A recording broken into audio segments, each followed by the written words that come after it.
សូមជូនរឿងសំឡេងចំឡាយ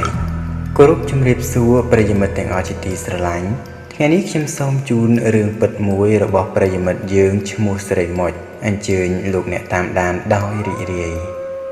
សួស្តីអ្នកទាំងអស់គ្នាខ្ញុំគឺជានិស្សិតឆ្នាំទី2នៃសាលាភាពយន្តមួយ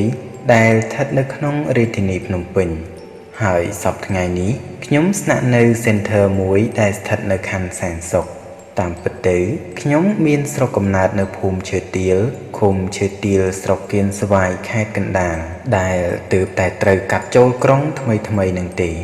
ចំណែកឯរឿងដែលខ្ញុំបានជួបគឺវាកើតឡើងកាលពីឆ្នាំទៅមិញនេះឯងនិយាយពី Center ដែលខ្ញុំស្នាក់នៅគឺធំគួរសមរីឯបន្ទប់វិញល្មមអាចនៅបាន6ទៅ7នាក់ហើយជាទូទៅខ្ញុំជាមនុស្សដែលចូលចិត្តនៅដល់យប់ជ្រៅព្រោះខ្ញុំត្រូវមើលរឿងដែលគ្រូដាក់ឲ្យនិងធ្វើការវិភាគជូនគាត់រៀងរាល់ថ្ងៃគឺយើងត្រូវដឹងទាំងសាច់រឿងអ្នកនិពន្ធការដឹកការសរសេរបច្ចេកទេសភ្លើងសំឡេងកាមេរ៉ាការកាត់តនិងការកែពណ៌ជាដើមសម្រាប់អ្នកដែលរៀនផ្នែកភាពយន្តប្រកាសជាយល់ត្រឡប់ចូលសាច់រឿងយើងវិញប្រាប់ត្រង់ចុះខ្ញុំមិនមែនជាពុទ្ធសាសនិកទេគឺខ្ញុំកាន់សាសនាគ្រីស្ទតែយ៉ាងណាខ្ញុំក៏នៅតែគោរពពុទ្ធសាសនាដែរព្រោះក្រុមគ្រួសារខ្ញុំសុទ្ធតែជាពុទ្ធសាសនិកទាំងអស់នាថ្ងៃសុក្រចុងសប្តាហ៍មួយខ្ញុំបានរៀបគម្រោងថាថ្ងៃសៅរ៍ស្អែកឡើងនឹងដើរលេងកម្សាន្តជាមួយមិត្តភ័ក្តិតាមខេត្តតែពេលយប់ឡើងខ្ញុំហាក់មានអារម្មណ៍ថាមិនស្រណុកក្នុងខ្លួនសោះទោះបីជាខ្ញុំខំប្រឹងបង្ខំខ្លួនឯងឲ្យគេងយ៉ាងណាក៏ដោយ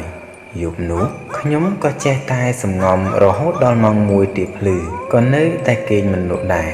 ហើយក្នុងបន្ទប់ពេលនោះគឺមានតែខ្ញុំម្នាក់ឯងទេព្រោះមិត្តរួមបន្ទប់គេទៅស្រុកអស់ហើយមិនដឹងជាយ៉ាងម៉េចខ្ញុំចេះតែប្រែខ្លួនទៅមក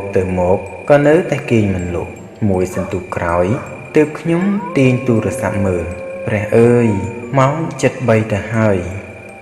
យូរបន្តិចទៅខ្ញុំក៏គេងលក់បានមួយភ្លឹបតែបន្តិចក្រោយមកខ្ញុំស្រាប់តែបានឮសំឡេងគេជជែកគ្នានៅខាងក្រោយបន្ទប់យ៉ាងអ៊ូអែបើតាមស្ដាប់ដូចជាមានមនុស្សច្រើនណាស់មានទាំងសំឡេងមនុស្សប្រុសមានទាំងស្រី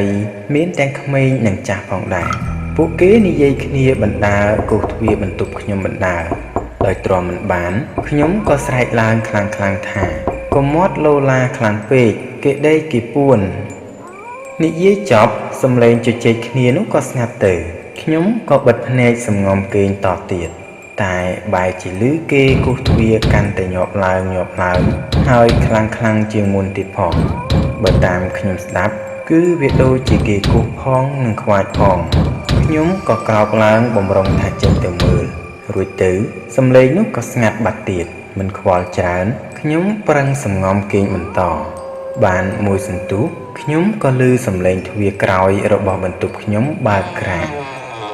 ប្លែកណាស់មិនក៏ទ្វារនោះរបើកខ្ញុំដូចជាច្បាស់ខ្លួនឯងដែរថាបានចាក់សោរួចហើយ